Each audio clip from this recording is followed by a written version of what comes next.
20 de septiembre se cumplen 200 años de la instalación del Poder Legislativo en el país. 30 de agosto se debe presentar el presupuesto de la República. Juntemos los dos eventos y hablemos del primer presupuesto nacional. Durante los primeros 25 años de la independencia no existía presupuesto en el Estado. Fíjense, hasta el año 45, octubre, se presenta el primer presupuesto que se pone en ejecución para el bienio 46-47 sin que lo apruebe el Congreso. Y es recién en marzo del 48 cuando se pone en práctica un presupuesto aprobado por el Parlamento. ¿Y por qué durante los primeros 25 años de la vida republicana no teníamos presupuesto? Porque vivíamos en caos, porque no teníamos ingresos, porque los gastos eran inmensos. En ese momento existía una presencia militar muy importante en el poder y había que pagar y mantener a la tropa. En el año 40 la situación cambia. ¿Por qué? Por el boom del guano. De hecho, del 45 y los siguientes 25 años se establece un presupuesto por estos recursos que el Estado empieza a recibir.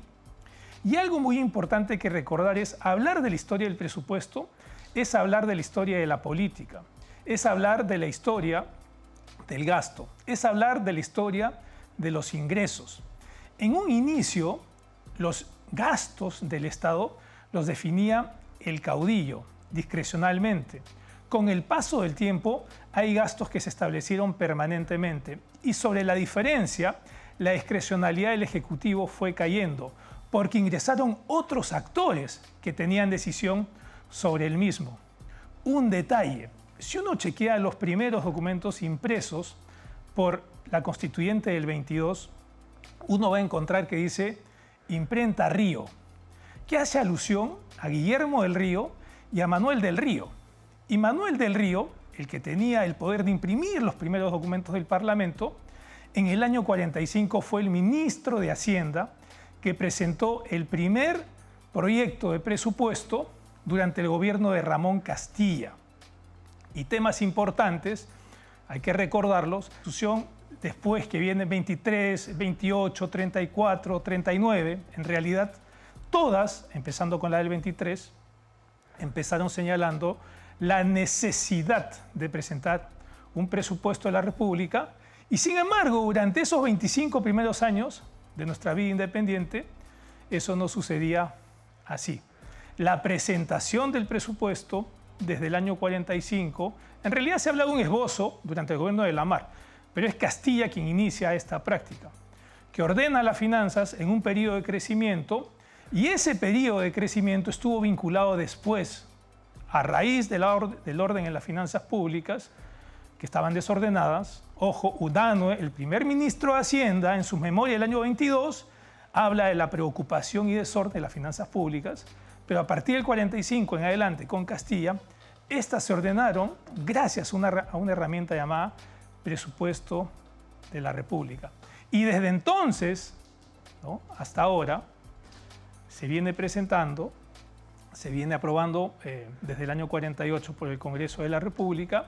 Y un detalle final, ¿no? ¿Por qué no se aprueba la del 45? Se presenta, ustedes saben, en octubre del 45, se pone en práctica en el bienio 46-47, pero sin aprobación del Congreso. ¿Por qué? Fíjense, se publica el presupuesto, el primero, en el peruano, se hablaba de que los ingresos eran de aproximadamente 6 millones de pesos, que los gastos eran de 4 millones de pesos, pero en el oficio que manda el ministro de Hacienda, remitiendo el presupuesto, dice que los ingresos no son 6, sino que son 4.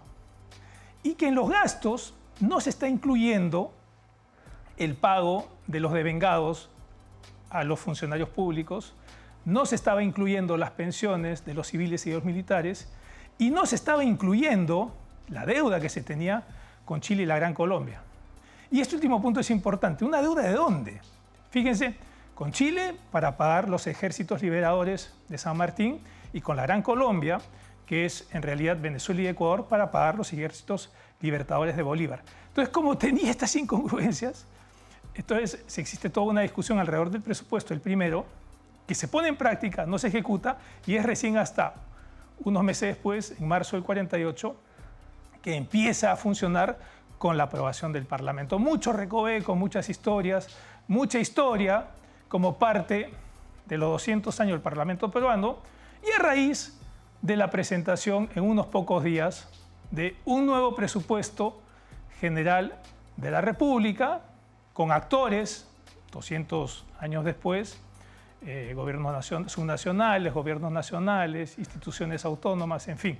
La historia del presupuesto es la historia de la política, la historia del presupuesto es la historia del ingreso público, la historia del presupuesto es la historia del gasto, y la historia del presupuesto revela periodos de inestabilidad o periodos de estabilidad, como existió en la época de Castilla, que, fíjense, a diferencia de lo que pasaba entonces, terminó el primer periodo para el cual fue elegido y volvió en el año 55 hasta el año 62. Gracias por estar con nosotros, siempre aquí en Capítulo Económico.